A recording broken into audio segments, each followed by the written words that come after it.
So when you first read in the script that Darren would become addicted to gambling 9 years into playing the role, how did you choose to change the way that you played the character on screen?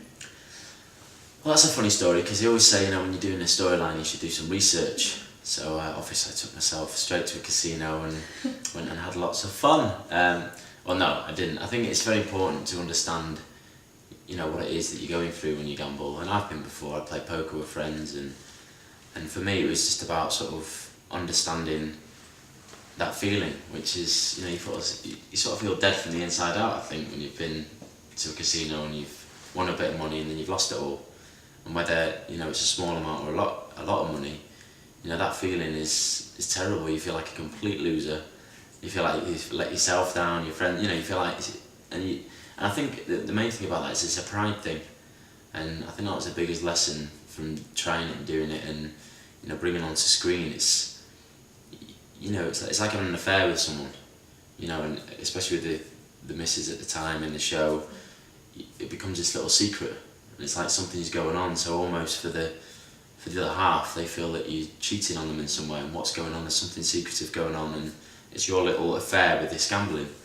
And I think the thing is, in your head, you think, I need to go and see that gambling, I need to go to see the casino again to make my money back. So you're always thinking about the next time you can get there to make the money. And again, you'll lose more, and it just, gets deeper and deeper. So I think it was actually trying it out, not to a bad extent, but just understanding the fun you can have there, and the highs and the lows, basically. So how did the other characters sort of find out, how did they handle Darren's addiction when they found out about it? So for example, Jack or Nancy, how did they deal with it? I think at first with the gambling, when the family found out, I don't think people take it seriously at first. I don't think people really know, someone's got an addiction. It's like any sort of addiction, but with something like drugs or alcohol, there are physical, attributes to someone's behaviour that you can tell. You can look at them and see there's something wrong with them, or they're drunk, or they're this. Whereas with gambling, it's a lot more internal, and it depends on the person you are and how you deal with it.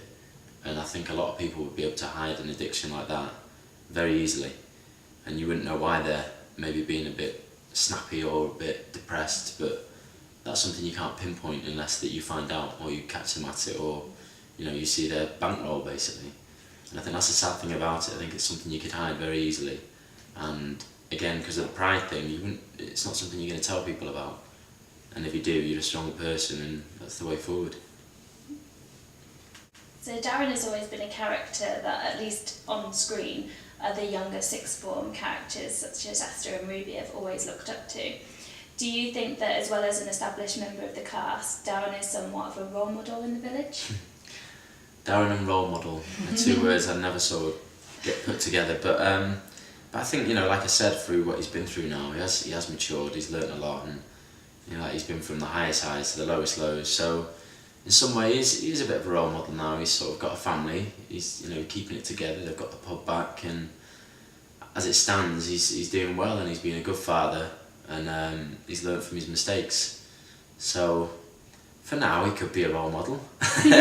But I think, again, once a gambler, always a gambler, so you never know what could happen with that. And if times change, or even he gets bored, or he starts being successful, that's the thing with the gambling, you don't know what causes it. If you start doing well in life and you've got a load of money and you feel like, actually, no, I'll go and enjoy myself and do this, it might start off like that, but it could go the other way, because the problem is knowing when to stop, and I don't think Darren knows when to.